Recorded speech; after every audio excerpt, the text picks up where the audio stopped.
Монгол улс бүгд найрамдах Чех улсын харилцаа ээж бүрэн түншлэлийн түвшинд хүрлээ. За одоогоос 75 жилийн өмнө буюу 1950 оны хавар тухайн үеийн бүгд найрамдах Монгол ард улс Европын 5 гүрэнтэй дипломат харилцааг тогтоож харилцан нэгнээ хүлээн зөвшөөрч байсны нэг нь тухайн цаг үеийн Чехословак улс бөгөөд Монгол улсын 20 дугаар зууны бүтээн байгуулалт хөгжил дэвшилт чухал хөшгөөрөг үзүүлсэн. Чухал түлхэж өгсөн улс гүрнүүдийн нэг нь Чехословак улс байсан юм а. За тэгвэл 1992 оны 12 дугаар сарын 31-ний өдөр Чехословак улс салж Чех, Словак гэсэн хоёр тусгаар улс болсны дараагаар маргааш нь буюу 1993 оны 1-р сарын 1-ний өдөр тухайн үеийн Монгол улсын хувьд Чех болон Словак улсуудыг хүлээн зөвшөөрч дипломат харилцаа тогтоосон бөгөөд Монгол Чех гэсэн хоёр улсын харилцааг том зургаар нь авч үзвэл 75 жилээр хэмжигдэж байгаа. За тэгвэл өнгөрсөн он жилүүдэд Монгол улстай холбоотой хэд хэдэн томоохон төсөл хөтөлбөрүүдийг Чехийн засгийн газар ард түмний зүгээс хэрэгжүүлж тэр дундаа Монгол улсын нутаг дэвсгэрт дахийг иргэн нутагшуулахад цаашлаад олон улс дахь Монгол судлалыг хөгжүүлэхэд Монгол улсын археологи, палеонтологийн салбар хөгжөхөд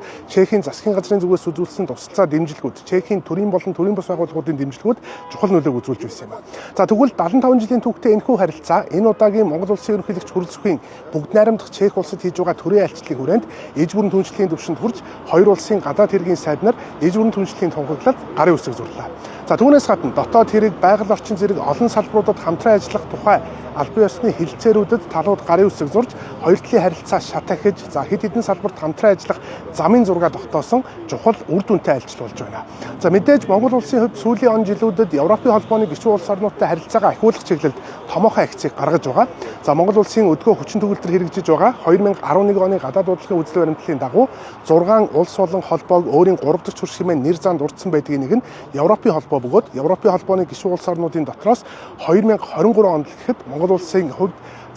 Монгол болон Францын ерөнхийлөгч нар харилцсан төрийн айлчлалыг хийж хоёр талын харилцаа томоохон ахиц гарч энэ оны ихээр Монгол улс болон бүгд найрамдах Франц улсын хооронд ураны салбарт хамтран ажиллах гэрээнд гарын үсэг зурах үйл ажиллагаа явагдсан. Харин 2024 онд холбооны бүгд найрамдах Герман улс буюу Европын холбооны хамгийн том эдийн засагтай Монгол улсын хувьд стратегийн түншлэлийн түвшний харилцааг тогтоож байсан юм а. Тэгвэл энэ оны хамгийн ихний Европын холбоо руу чиглэсэн Монгол улсын гадаад дуудлагт гарч байгаа томоохон акц нь бүгд найрамдах Чех улстай буюу Европын холбооны гишүүн улс орнуудын дотроос хамгийн олон буюу 14,000 гаруй Монгол иргэд оршин суудаг улстай ээж бүрэн түншлэлийн харилцааг тогтоосон үйл явдал болж байна.